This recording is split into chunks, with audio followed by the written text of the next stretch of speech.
yo iba a una jornada con los profesores del colegio de la parroquial de Pinto. Y cuando pasaba el puente del Saque, me encontré ahí con unos militares que me detuvieron y me dijeron que no podía seguir, que había estado de sitio.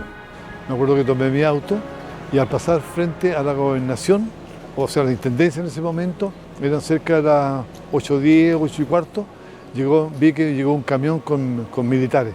Se bajaron y entraron corriendo a la intendencia. Estaba con mis hermanos más chicos, mi mamá no estaba en ese momento en el hogar, así que fue una desesperación grande porque no se sabía qué pasaba.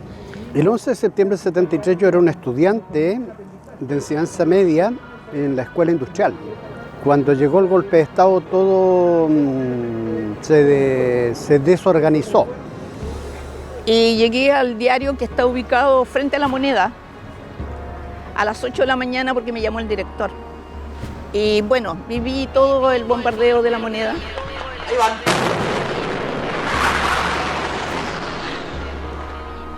Son las 12 del día, 9 minutos 30 segundos. Esta es Radio Cooperativa, 11 de septiembre de 1973. El centro de Santiago se está convirtiendo en un campo de batalla. Entonces volví al obispado y ahí ya estaban las noticias más oficiales de que se había hecho cargo los militares del gobierno y que se había declarado estado de sitio. Desde las 3 de la tarde. Yo era ejecutivo de la Cora y estábamos con el director zonal y ahí se tomaron las primeras medidas, hablar con el personal y tipo 9:30 llegó una patrulla de militares y carabineros y nos sacaron para patas por fuera.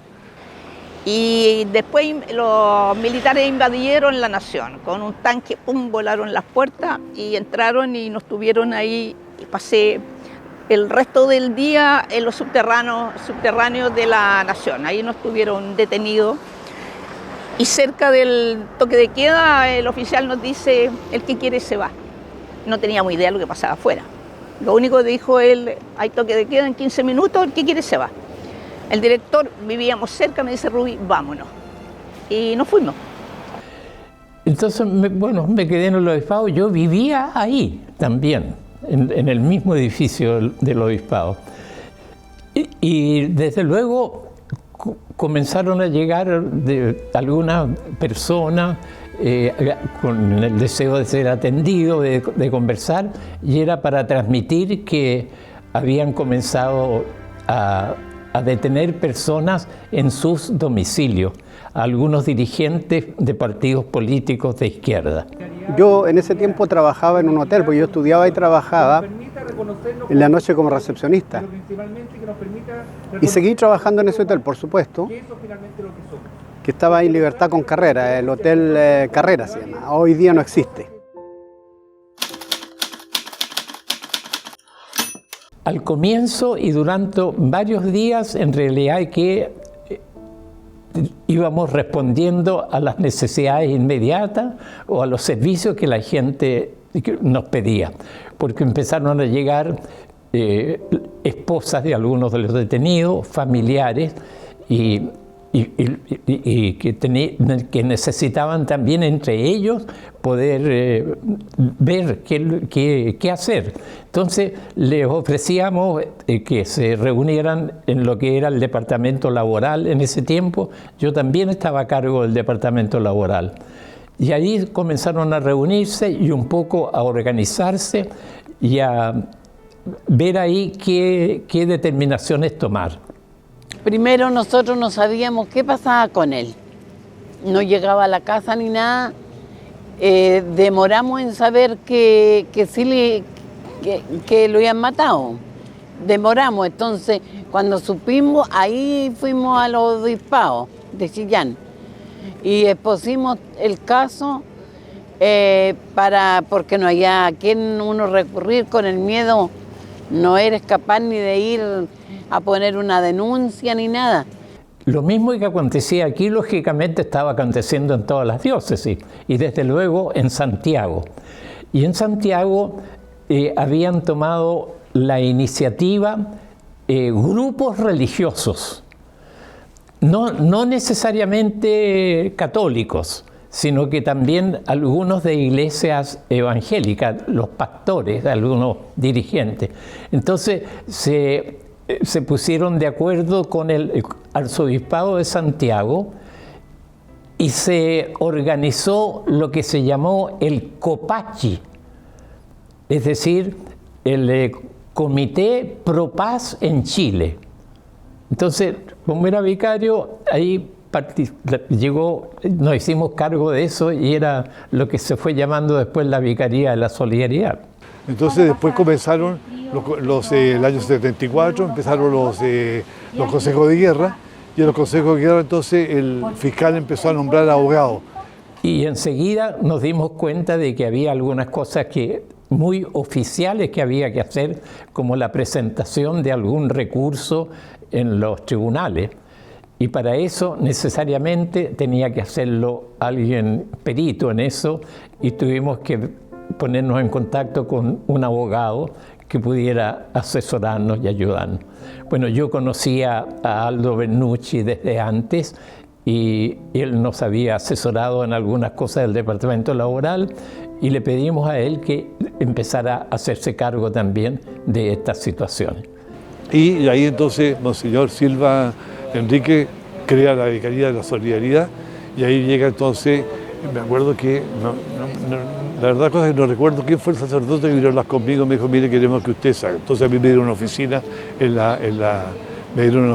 la diócesis, tenía yo una oficina ahí, más mi oficina particular, y por supuesto entonces que comenzamos ahí, y ahí este gran encuentro con este tremendo sacerdote que era el encargado, ¿no es cierto? Porque el obispo estaba vacante, digamos, estaba la vacancia del obispado, y él estaba subrogando. Y por lo tanto ahí empezamos a trabajar juntos. Yo tenía que ir a dejar el listado de los pasajeros todos los días a investigaciones. Y justamente ahí estaba la comisaría de Carabineros. Antes de pasar por investigaciones estaba la comisaría de Carabineros. Entonces los carabineros cerraron esas calles y no dejaban pasar a nadie. Pero como me conocían, me decían, porque yo era un muchacho flaco. Entonces me decían, ya pasa, no más flaco, me decían. Todos me conocían y entraba a investigaciones y me decían, ya, entréganos la lista. Y yo entregaba la lista de los pasajeros que se habían quedado esa noche y siempre humeaba, pero por tontería. Eso lo había hecho siempre, porque a veces cuando pasaba veía yo a gente había gente detenida adentro que sentía gritos y yo me metía a sapear, pero eso lo había hecho siempre. Y de repente me pillaban y me decían, ya ándate para afuera, flaco, ¿qué andas sapeando aquí? Estoy hablando antes del 73. Y después del 73 lo seguía haciendo y ellos lo veían como algo, ya hasta era familiar de ellos, yo creo que en esas cosas. Entonces yo me metía ahí y averiguaba de repente, ¿cómo te llamáis? ¿Cómo te llamáis? Y me memorizaba los nombres. Y después me iba el cura Raúl tenía una oficina del obispado arriba. Entonces iba a entregarle estos nombres al cura. A veces no estaba el cura, a veces me pillaba con el cura José Luis, le entregaba los nombres a uno de ellos, me iba. Pero yo lo veía como una actividad que a mí se me ocurrió, donde nadie me lo dijo. Y seguramente producto de eso se salvaron mucho. La verdad es que yo vine a saber de lo que hacía la iglesia luego que desapareciera mi hermano, Patricio, acá en Chillán. Y yo no me vine a Chillán, estaban mis padres, me quedé en Santiago para mover todos mis contactos y saber qué había pasado con él. Y un día apareció en el diario del Mercurio un aviso que se conformaba una oficina para ayudar a la gente. Y no fui como periodista. Yo lo relato ahí, ese episodio, en mi libro, que llegué ahí a la calle Santa Mónica. Y ahí había una tremenda fila de gente y donde te tomaban los datos. Yo creo que para mí en lo personal fue muy importante porque yo estaba sola en Santiago. Yo no tenía con quién compartir todos estos temores, todo este miedo que teníamos en la familia. Además, mi otro hermano estaba preso en Yungay y mi otro hermano estaba asilado en la Embajada de Suecia. Nosotros caímos detenidos el año 81 aproximadamente. Éramos 3 militantes de las Juventudes Comunistas y 9 dirigentes del Partido Comunista. Éramos 12 en total.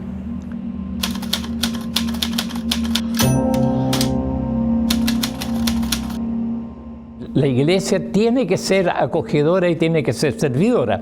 Y yo creo que la gente no hallaba qué hacer, no hallaban dónde acudir, porque generalmente situaciones así se va a las autoridades, pero aquí las autoridades eran las que habían promovido toda esta situación de preocupación.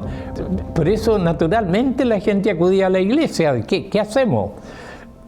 Y claro, ahí lo fuimos primero, naturalmente, que escuchando, tomando algunos datos, y así fuimos sabiendo que se repetía esta situación de muchas maneras.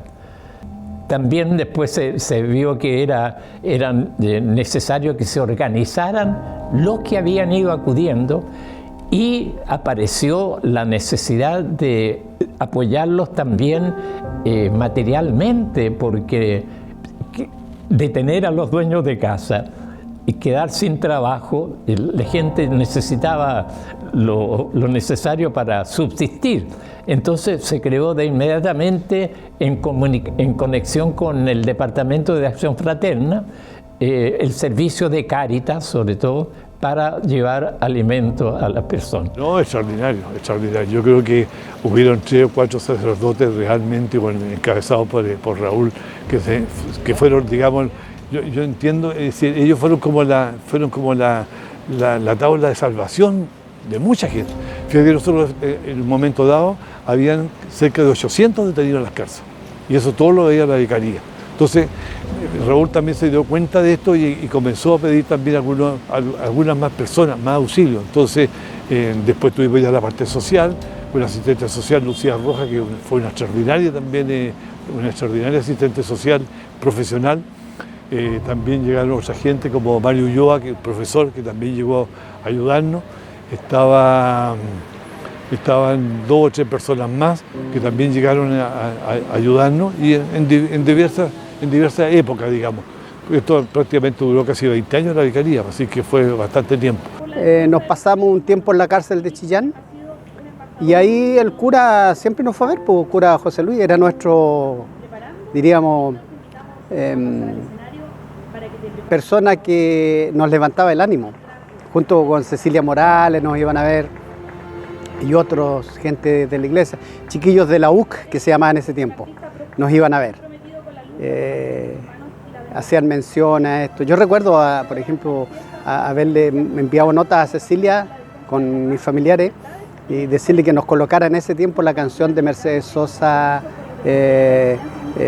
Solo le pido a Dios. Y la escuchábamos todo en la radio, en la cárcel, ahí, ¿no? Porque era como un saludo para un grupo de gente que ella no decía para quiénes eran. Un grupo de gente que estaban privados de libertad en cierto lugar, y esta canción va para ellos. Solo le pido a Dios que el dolor no me sea indiferente. ¿Te habría hecho algo distinto o habría hecho exactamente lo mismo? Mira, por convicción personal, yo creo que habría hecho lo mismo.